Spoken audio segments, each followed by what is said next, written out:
Yo, yo, yo, good morning. Grateful for another maggot-free day above the dirt, Jersey Shore. Check it out.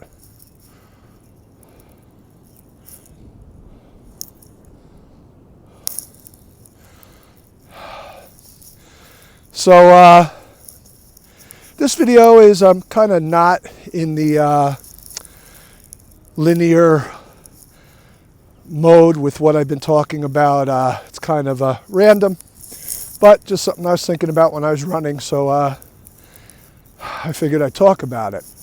So, I'm going to give you the secret to spiritual life, to spiritual attainment, and that is to not care. So, before I expound on that, a couple of stories. So, there's a warlord who is going through the countryside, destroying villages, killing people, enslaving them, taking over, expanding, his kingdom or his region, and everyone's terrified of this guy, and they just hear his name and they know his reputation. They flee. They don't even wait around to fight. They just take off to save themselves. So there's a monastery up in the mountains, and he wants to make it a fortress for himself, a palace, whatever you want to call it. And he sends a scout up there, and the scout comes back and says, sir, and the scout is terrified to even tell him, all the monks have fled except one. And the warlord flips out, like enraged, can't believe that some monk would dare not obey the order to get out. And he goes there himself. Usually he doesn't have to deal with it because people just flee on their own. So he walks into the monastery courtyard and he screams at this monk who's just standing there with his eyes closed. And he says to the monk, "Monk, don't you know that I'm a person that could take my sword and run it through you without flinching, without batting an eye?" And the monk opens his eyes and says, "Sir, don't you realize that I'm a monk that could stand here without flinching or batting an eye while you run your sword through me?" And at that, the warlord sees the great teaching, bows down, and so on. The next story, real quick, is about a girl in a village, a young girl, has a baby. She's terrified to tell her parents who the father is, so she says, "Oh, it's the monk."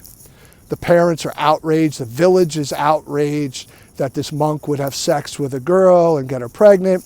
So they take the baby, they bring it to the monk, and they say, "Monk, you're a disgrace. Take care of your baby," because it was a bastard, conceived an evil baby. They didn't want it. So the monk just says, "Is that so?" So about 6 months go by, and the monk's taking care of this baby, and life goes on, and finally the girl can't take it anymore, and she admits to her parents, the monk isn't the baby's father. It's so and so is my boyfriend. I love him. Blah blah blah. We know that story.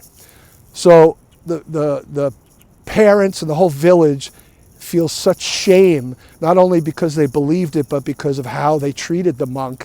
And they felt such reverence that the monk was taking care of this baby that he obviously knew wasn't his.